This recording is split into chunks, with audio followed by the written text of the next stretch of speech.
Oh, there's a new Daytona. There's a new Daytona. And everybody was all up on my butt about how I didn't have a video like the moment that this bike dropped.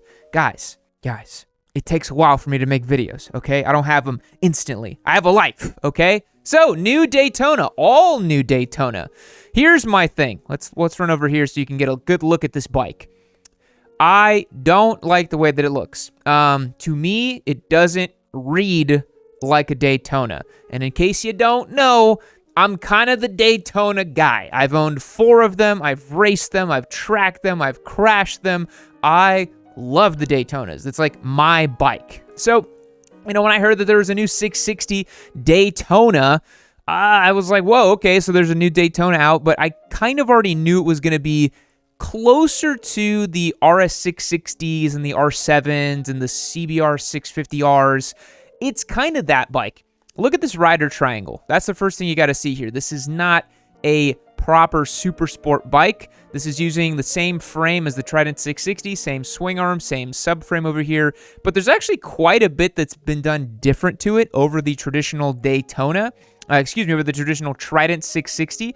But the first thing I want to say is that the Daytona's got a really proper price point. I mean, $91.95 for a fully fared sporty motorcycle is pretty good, I think the market's going to respond really well to this kind of price point. I think the last gen Daytona, the 675, the 2013 Plus, I want to say that was a $12,000 plus motorcycle on the showroom floor, and it made sense. It was a super sport, Olin suspension, quick shifter, all kinds of good stuff. This is much more of like a practical all-rounder sport bike type of thing. It makes a healthy amount of power. 95 horsepower out of the Daytona 660 is a lot better than the Trident. It's better than the R7 by a lot. I think like 20 horsepower more than the R7, and it's like $4 less. So that's pretty compelling. Again, this is kind of the thread I've been following, that Yamaha needs to be very careful or else they're going to get their lunch eaten. You've got the Honda Hornet 750 coming for the MT-07, Daytona 660 now coming for the R7.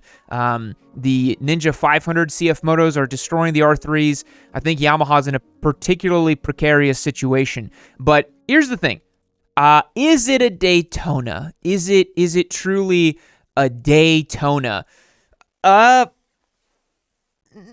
right? Like, they probably should have called it a Sprint 660 based on the old Triumph Sprints, but I mean, honestly, the 955 Daytona from the 90s was kind of more of a bop around, do anything motorcycle. I mean, you look at the shape of this 955 Daytona over here, you can see the clip-ons are kind of tall, the seat's kind of low.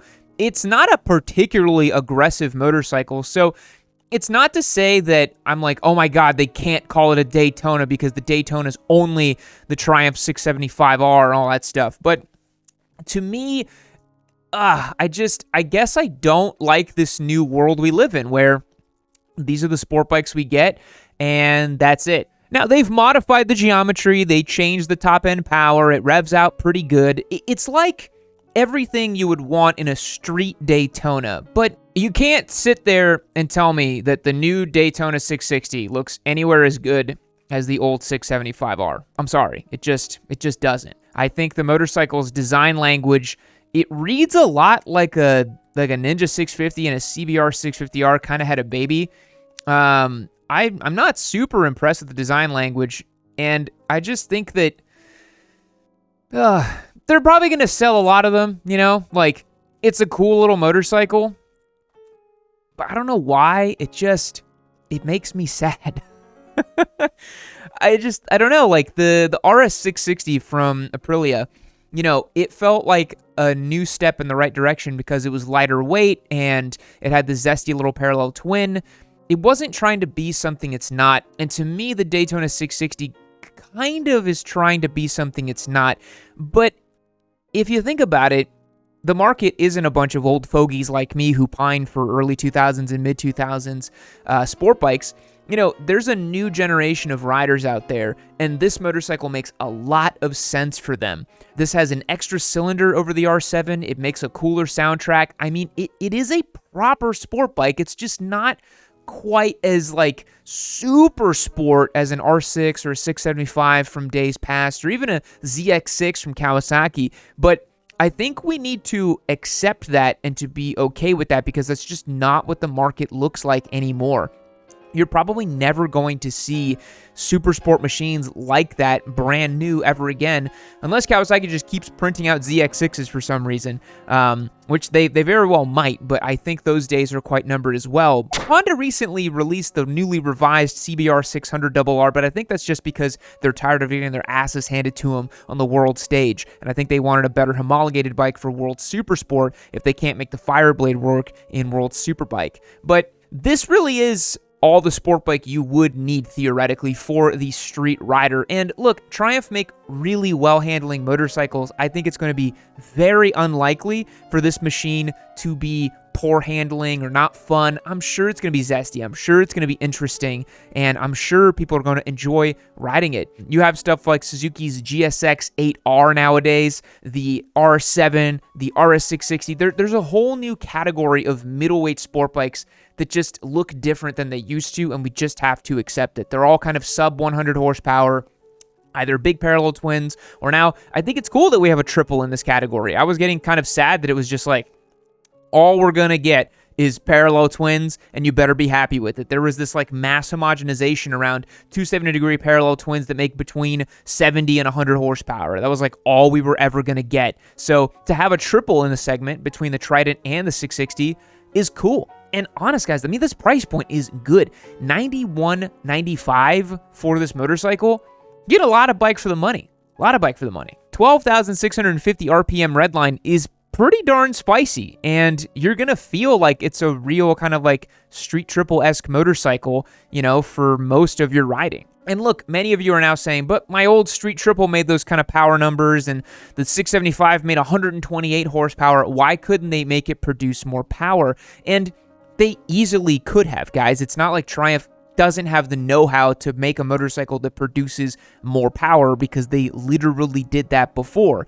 The issue is, if you make a motorcycle with more horsepower, it becomes more complicated, it becomes more expensive, and it ultimately becomes harder to maintain and to operate as well. If you have a very peaky power band, it's not exactly what this motorcycle is going for. Instead, it's probably targeting broad usable torque through that triple cylinder engine, so that the fun, accessible sport bike that fits today's market and price point. So as a Daytona lover, oh man, I don't know. I feel so conflicted about it.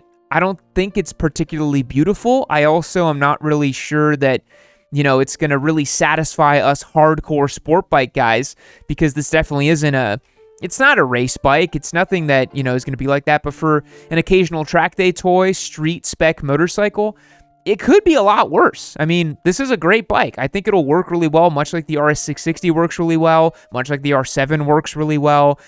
I think we're coming to terms with the fact that these motorcycles are actually what we want out of our sport bikes, and not necessarily the homologated razor-sharp race bikes we used to get in the past. And to be honest, you can think of this as a return to form for the motorcycling market. We used to have many motorcycles like this back in the day. You had stuff like the Honda F4i, you had Suzuki Bandits. There were plenty of usable kind of, you know, cross-platform motorcycles with homologated race bikes. I mean, Yamaha's FZ6 is still a darling to this day. People love that motorcycle. So you can think of this Daytona 660 as a new generation version of those old practical sport-going, road-going machines, not necessarily the razor-sharp race bikes. So the article here is saying for the engine, there's a new cylinder head, different camshafts, new crankshaft, a new 3-to-1 exhaust, and most notably a new triple throttle body arrangement in place of the Trident single throttle body. So that's obviously going to compare a lot better than the Trident's motor, and of course adds to much more horsepower. Quick shifter optional in the Daytona 660 is a cool touch too. I'm glad to see that, because that's really going to make this bike feel a lot more like a proper super sport. So the Cycle World article here is saying that more than 80% of the maximum torque is available from 3,000 to 11,750 RPM. So again,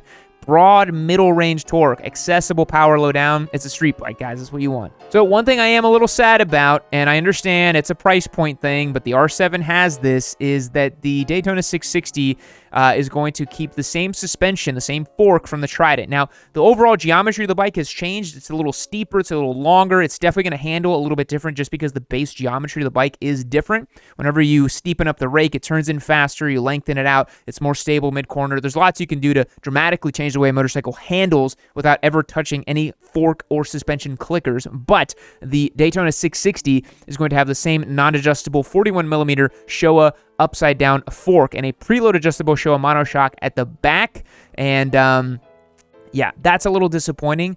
But maybe we're going to get a Daytona 660R. Maybe we're going to get a super sport version of a Daytona 660 that is ultimately going to kind of be like an old Daytona 675. It's like we go backwards to go forwards in a way. It's kind of funny. One thing that's nice is you can see right here, the Daytona 660 is using radial mounted brakes, not the axial mounted units like you see on the Trident 660. These are not branded, so I assume it's some joint collaboration with maybe Jay Juan or something else, but it's kind of like a self-branded brake, but that's a higher spec caliper pinching a larger rotor, a 310mm rotor on here, so it should be a little bit better stopping power on the Daytona 660. I'm trying to see if we can see the master cylinder. It probably just has, yeah, the square reservoir, traditional kind of more budget-oriented master cylinder. The R7 has a really nice master cylinder unit on it that made a huge difference in the braking feel, but it'd be really cool to get both of those on track back-to-back and see which one performs better, because the R7 actually does really, really well on track. As you can tell, it's using the same instrument cluster from the Trident 660, that mixed TFT LCD dash. It's a pretty cool unit, but pretty bare bones, I will say. So one thing to note is that obviously the R7 is a little bit lighter than the Daytona, but this new Daytona makes a whole lot more horsepower, so it should more than make up for it. I think it will be faster on street and on track just because it has 20 more horsepower. That's nothing to scoff at, but it's kind of splitting the difference now between a proper super sport and these kind of parallel twin sport bikes. To be honest, I'm really curious to see what Kawasaki's going to do. They've been sitting on the sidelines for years now with their Ninja 650 that, to be honest, now looks just woefully out of date and woefully outgunned in this category. You know, it's making like 65 horsepower, 180-degree parallel twin, super road-oriented ergonomics. It's really not punching in the same category as the RS660 and the Daytona 660 are now.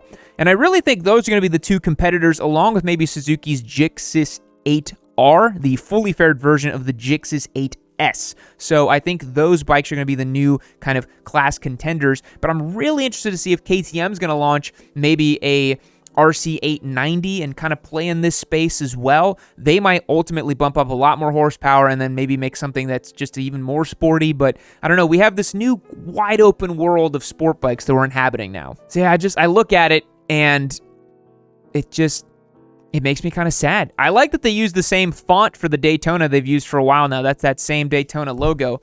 But yeah, looking at the tail section here and just, I don't know, man. I don't know. This must be how Yamaha R people felt when the R7 came out, and they were like, that's not an R bike. You can't call it that. I'm irrationally and emotionally upset for no freaking reason, because the R7's a great motorcycle. It's just very different than the R6 was. It's just not the same thing. And I think because this is a triple-cylinder motor, it's close enough to the Daytona 675, but it's very different. It's a very different purpose, very different mission statement from this thing. And look, I think it's great. Triumph is doing really smart things, coming in at the right price point, coming in at the right spot for these things, and ultimately making a motorcycle that fits the market nowadays. Will I get one? Maybe. I don't know. Maybe. I don't know. Just, it doesn't excite me, I will say. I'm not, like, super jazzed up to see something like this, but that's because I've owned 4 675Rs. I really like the super sport version of this, and I use mine on track. I built it as a track bike, as a race bike. This is just a great street sport bike, and to be honest, Triumph is going to sell a bunch of these. They're going to sell a ton of these motorcycles. I can't imagine they won't, because that price point is just too juicy. If you're cross-shopping between an R7 and a Daytona 660, why the hell would you get the R7? Especially if you're a spec sheet warrior. You're like, well, the Daytona looks cool. It's got 20 more horsepower. Why on earth would you get anything else? So, guys, that's going to wrap up my thoughts and opinions on the new Daytona 660. Let me know what you think down below in the comments. I'd love to hear from you. And, yeah. had to make this video because there is no God, and I'm here years later still talking about Daytonas. So there you go. That's my opinion. I'll catch you in the next one. See you later.